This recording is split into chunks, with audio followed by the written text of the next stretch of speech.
Welcome to the Calm Mom Podcast, the show for ambitious women ready to get off the hot mess express. I know you've got a lot going on. You work so hard, you're raising an incredible family, and sometimes it can be overwhelming. I'm your host, Michelle Grosser. I'm a certified master life coach, attorney, wife, and mom. And years ago, I was right where you are. I was running a busy law practice while raising a family, and I was on the fast track to burnout. I thought I just needed to be more organized or have better routines, but it was learning how to heal and regulate my nervous system that expanded my capacity to gracefully hold more of this big, beautiful life. You too are worthy of an extraordinary life in and beyond motherhood. Learning to be a calm, anchoring presence in your home and at work is going to be your superpower. If you're here to do the inner work that brings a sense of calm amidst the chaos, I'm here to join you on that journey. Each time you press play, your growth continues. So let's get at it. Hey friends, it's Michelle here. You're listening to the Calm Mom Podcast. Today's episode is a topic that I know my science-loving, high-achieving mamas are going to love. We're going to talk all about the vagus nerve. If you've been here for a minute, you've probably heard me talk about it. Your vagus nerve is your literal command center of your parasympathetic nervous system. That's the part of your body that's responsible for chilling out, slowing you down, right? Resting, digesting, repairing, regulating your nervous system. Basically, that's the part of your body, your nervous system, that's the opposite of fight or flight. And here's the thing, most of us have no idea, at least I didn't before I started really doing this work, have no idea what the vagus nerve actually does, let alone how to support it, right? So it's functioning at its best. So today I kind of want to break down in a way that makes sense, I think, 7 easy science-backed ways to help tone your vagus nerve so that you can feel calmer and more present and more in control. So let's get into it. All right, so let's start with the vagus nerve. Why should you care? Your vagus nerve is the longest cranial nerve in your body. So it starts at the base of your brain and it travels all the way down your neck, through your chest, into your abdomen, and it touches nearly every major organ along the way. So you can think of it kind of like this superhighway connecting your brain and your body, and it's always scanning your internal environment and your external environment for cues of either safety or danger, right? Remember, your nervous system's number one function is to keep you safe and alive always. So when we talk about your ability to regulate your nervous system, the state of your nervous system regulation, we're really talking about vagal tone. What does that mean?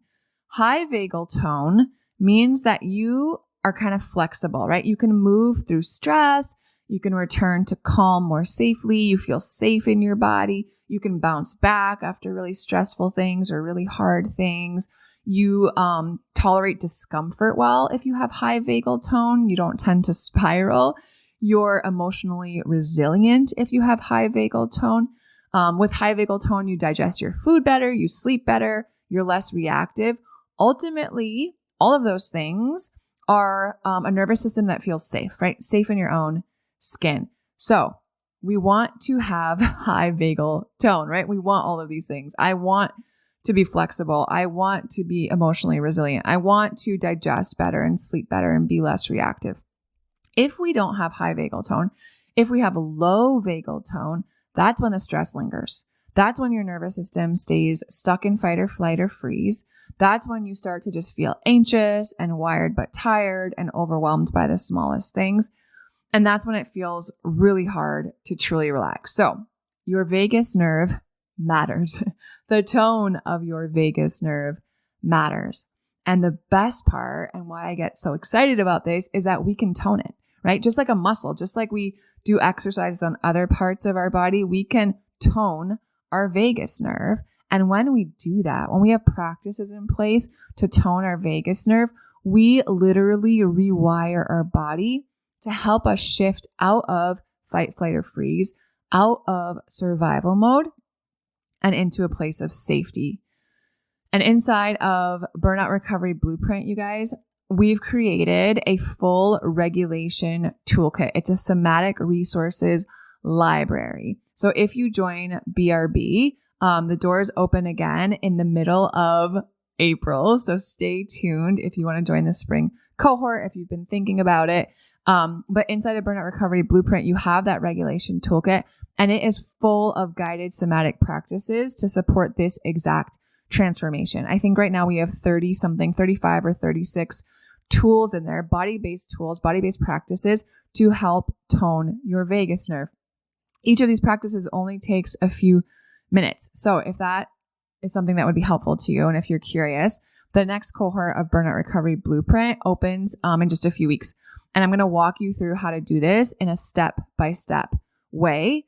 But what I want to do today is I want to give you a few things that you can start trying and just notice how your body seems to respond. Notice if your nervous system seems to kind of shift states as you work through these practices. And the more that you do them on the regular, the more that you will be increasing your vagal tone, which allows you to just feel more regulated and more flexible and all the things. So I'm going to go through 7 ways. Now, don't let this overwhelm you. Don't try to do all of these today. Don't try to sit down and write all 7 down and put them into your calendar or planner or set reminders for your phone. Choose one, right? As I'm going through them, be like, okay, that one sounds like something I could start trying today, right? Maybe I could do that while I'm waiting for my coffee to brew in the morning. Maybe I could do that over my lunch break. Maybe I could do that on my commute. Maybe I could do that while I'm folding laundry. And just pick one and give it a shot, and then notice what you feel in your nervous system before the practice and after the practice. And if you try one of these tools and it seems to be helpful for you, awesome. Try it again. Keep doing it, right? Keep doing it as long as you're noticing that it helps your nervous system kind of settle. And if you try one of these and you're like, I don't really know if that did anything, or I don't think that one was for me, and I didn't notice any difference, that's okay too, right? To a certain extent, all of these tools are bio-individual, which means they will work differently on different nervous systems. So if you try one out and it doesn't really do much, try something out the next time, okay? No harm, no foul. It's just information. I'm giving you 7 different ways here to tone your vagus nerve. So you have plenty to choose from. And the goal is to have a few practices, all of us, right? To have a few somatic practices that we keep handy. So when we need to regulate, when we need that release or the exhale or what have you to shift states, we have tools that we know work for us. So the first way to tone your vagus nerve is by humming or singing. Okay. Humming or singing. It sounds so simple because it is. Humming and singing is one of the fastest ways to stimulate your vagus nerve because remember we talked about where the vagus nerve runs. It starts in your brainstem and it's running down through your neck to all your organs, right? So your vagus nerve runs through your vocal cords. It runs through the muscles in the back of your throat. And when we are humming or singing, or when people meditate and they're like, right? That stimulates those muscles and it activates the vagus nerve and it sends a signal of safety to your brain. It's why we hum to our babies, right? Or sing to our babies. It's why maybe you notice that when you hum or you sing, that's soothing to your own body. So man, it's not rocket science to try this one out, right? Turn on a song you love and sing along, sing loudly. I love to just turn up the worship music and just sing loudly, or I'm just humming all day long. If you guys have been in Burnout Recovery Blueprint, you know that, right? In every call, when we're tracking our symptoms every week, I give you guys a minute to do that. You'll notice I'm just kind of sitting there humming to myself while everyone's tracking their symptoms and their progress. I'm just always humming or singing. Or you can just, sit quietly and do it. You can do it while you're driving. You can do it all throughout the day. If this is helpful for you, as you're humming, you'll probably notice a natural drop in the tension that you're experiencing. This is a really easy one and it works well for me and for a lot of people that I've worked with. So that's the first one. The second way to tone your vagus nerve is just doing a simple body scan. And this is a foundational practice that we do a lot inside of Burnout Recovery Blueprint. I have guided body scans for you guys. We do them together in our live calls because body scans help build interoception. What's interoception? It's your body's ability to be attuned to the sensations of your body, your body's signals. When you bring awareness to your body, right? When you start at your feet or at your head and just kind of scan your body from one end to the other, what are you noticing? What are you feeling, right? What feels, where's their tension? Where's their energy? Do you have a pit in your stomach? Do you feel like you have a weight on your shoulders? What's your breathing like? What's the position of your legs and your feet?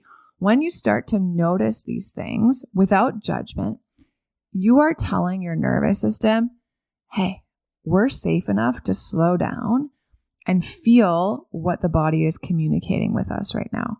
Just that act of slowing down and paying attention to what's going on in your body through a super simple body scan, it calms your amygdala. That's your brain's alarm system, right? That's your brain's fear center. And just doing this body scan, interoception, noticing your body's sensations and cues and signals, that strengthens vagal tone. Body scan is super simple, you guys. You can do it anywhere you're at. You just need to be present with your body. I like to start at the top of my head. And then while I'm just breathing, sitting quietly, it takes me a couple minutes. I just slowly work my way down, right? Am I holding tension in my forehead? Am I holding tension in my eyebrows, right? What does my jaw feel like? If your tongue is pressed to the roof of your mouth right now, right? Let it release. Let your jaw release. How about my neck and my shoulders? What am I noticing there right now? All right, down to my back. What's my breathing like, right? What's my posture like? How do I feel like in my belly and in my gut today, right? Do my legs feel jittery or do they feel heavy? And just working from the top down to the bottom, a body scan, so powerful in strengthening your vagal tone. So that's number 2. Number 3 is breath work. I've talked about this breath all the time. It's my favorite breath to teach. It's my favorite breath to use personally. It's called the physiological sigh, and it is a game changer because it's so easy and it's so effective. It's not like, 20 minutes of deep breathing. It's a super specific pattern called the physiological sigh. And it's been studied at Huberman Labs in Stanford. And what they found is that it slows your heart rate and it activates your parasympathetic nervous system. Get this, you guys, in less than 90 seconds. So maybe you've heard me teach this before because I teach it all the time. But if you haven't, this is how you do it. I'll walk you guys through it once, and then we can kind of do it together a couple times. So you're going to take in 2 inhales through your nose. So start breathing in through your nose. And when you get to the top of the breath where it feels like you're really full, one more quick in through your nose. And then you're going to breathe out through your mouth slowly. Exhale slowly. You can purse your lips like you're breathing out through a straw. Slow exhale. So let's try it together. We'll do it twice. Just notice how you're feeling right now, right? Notice if there's a lot of activating energy. Notice if you feel irritable, if you feel anxious, if you are worrying about something, if you're kind of agitated. Like, just notice your state right now. And then let's try this together. All right, in through your nose. And when you get to the top of your breath, one more quick inhale through your nose. And exhale. Slow, long, extended exhale. Let's try it again. In through your nose. Whenever you get to the top of your breath where it feels like you're full, one more quick inhale. And exhale through your mouth. How long can you extend that exhale? Feel your shoulders drop. Feel everything melt. And you can do that on your own a few more times, but you'll notice the shift. It works so quickly. It's my favorite breath. So for number 3, it's the physiological sigh. All right, number 4, the 4th way to tone your vagus nerve and help you build resilience to stress is through cold exposure. Cold exposure. And I caveat this, gentle cold exposure, okay? Especially as women, especially those of us who have, women who have a cycle, right? This does not have to be full on ice baths, cold plunges. There are parts of our cycle where that is actually an additional stressor on our body and will not help us feel any better. But however, that being said, cold exposure does activate our vagus nerve because it creates this controlled stressor. So our body's ability to return to baseline afterward improves our vagal tone. So how can you do cold exposure gently, i.e. not having to take a cold plunge or jump into an ice bath? You can splash your face with cold water. You can make an ice bath for your face, right? Take a bowl, a big mixing bowl, put cold water in it, put some ice cubes in it, and just dunk your face in it for a few seconds. You can, take your normal shower and at the end, just turn the water cool or cold, 10, 15, 20, 30 seconds, right? And let yourself just be in that cold water, slowly breathing through it.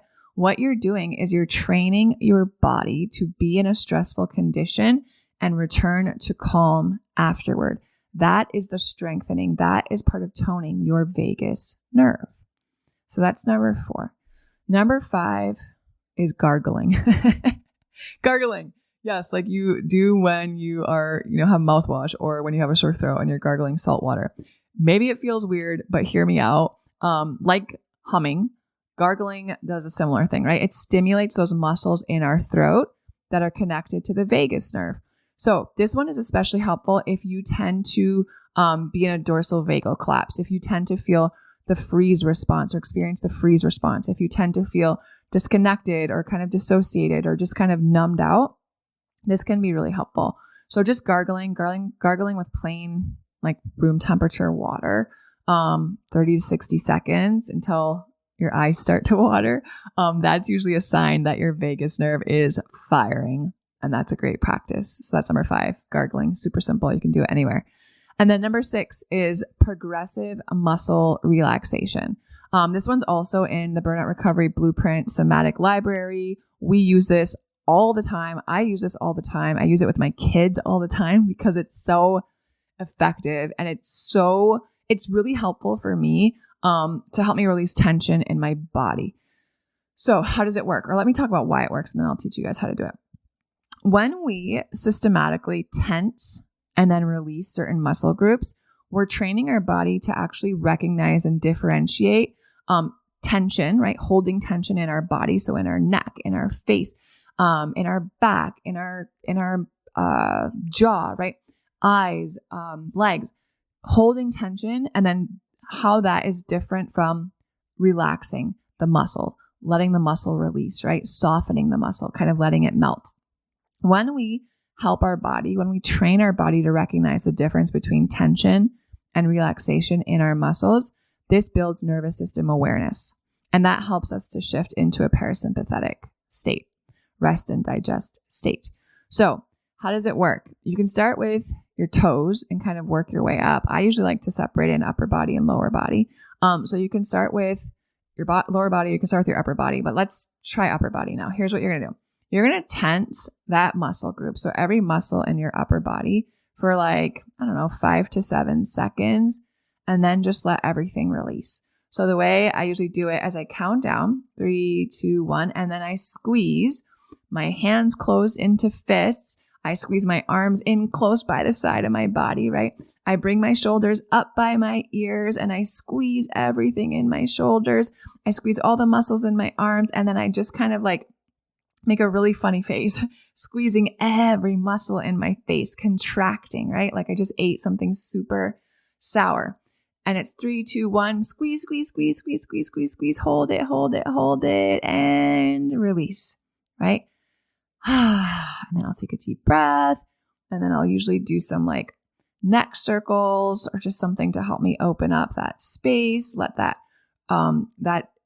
relaxation of the muscle happen, the loosening of the muscle happen, and then I'll do it a few more times, right? So squeezing every muscle in my face and my neck and my shoulders and my hands and my arms tight, tight, tight, tight, tight, tight, tight, and then release it. And then you can go ahead and do the same thing on your lower body. For my lower body, I like to be laying down to do it because it's hard for me to clench every muscle in my lower body, in my legs, basically, like our glutes and our legs when I'm standing. But you can do it sitting, you could probably do it standing, or you can do it laying down. And that is super helpful. And then the last one I want to give you guys, the last way to tone your vagus nerve that we're going to talk about today is connecting with safe people. Okay? Being around people who make you feel good, who you can be relaxed around, right? Who give you energy. This is a big one, you guys, because your social nervous system is a real thing. Safe, attuned connection with other people releases oxytocin. Oxytocin is a hormone that directly enhances your vagal tone. So you are wired for co-regulation with other people. Your nervous system does not heal in isolation. So what does that mean? It means pick up the phone, send the text, right? Make the plan, FaceTime the person, make eye contact with someone who feels safe. Give your partner, give your kids, give your pet a long hug, right? Let your system borrow calm from someone else's. And that is a great way to tone your vagus nerve. The release of oxytocin that happens when we are in connection with people who feel really safe to us is so powerful. And we're going to feel so much better afterward, right? We need each other. So that's number 7. Okay, we've gone through 7. There you have it. These are simple ways, you guys. Like, don't overcomplicate this. Don't convince yourself that this is too simple to work. I've used these. I've taught them. I've seen them work with hundreds of women and kids, right? Over and over and over. These are just simple ways to tone your vagus nerve and support your nervous system in real time. And none of this is about doing more, right? It's actually about slowing down enough to just tune in to your body. And these are the kinds of practices that we layer into Burnout Recovery Blueprint, not just for, quick fixes, but to help your body build actual resilience. So I don't want you to just be managing, like quote unquote, managing stress, right? I want you to actually be processing stress, recovering from stress. Doors to Burnout Recovery Blueprint open again shortly. So if this episode resonated with you guys, just keep listening, keep an eye out in your emails. I'm going to be sharing more about how you can join us in the spring cohort, which launches in the middle of April. In the meantime, pick one of these vagus nerve toning practices. Try it today. Again, don't do all of these. Just pick 1 or 2. And as always, I love to hear back from you guys. So let me know what's working. If you have any questions, I'm in your corner. I'm rooting for you. All right. Thanks for being with me today. I love you guys so much. I'll talk to you soon. If you love Mommy's Podcast, leave a review. If you enjoyed this episode, it would be so awesome if you could take a moment to subscribe and rate the podcast. And if you have just a few more seconds to leave a quick review, they really help to get this podcast out to other moms like you. I read every last review, and trust me, when it's late at night or early in the morning before my kids get up and I'm working on bringing you all of this content, your reviews are what keep me going. Leaving a review is truly the best way you can thank me. And of course, DM me on Instagram. I love to hear from you. Thanks for listening to another episode. Head over to the show notes for this episode and all past episodes at michellegrosser.com, where you'll find free resources and more ways to connect with me. If you love the show, share it with a friend. Thanks again for tuning in. We'll see you next time.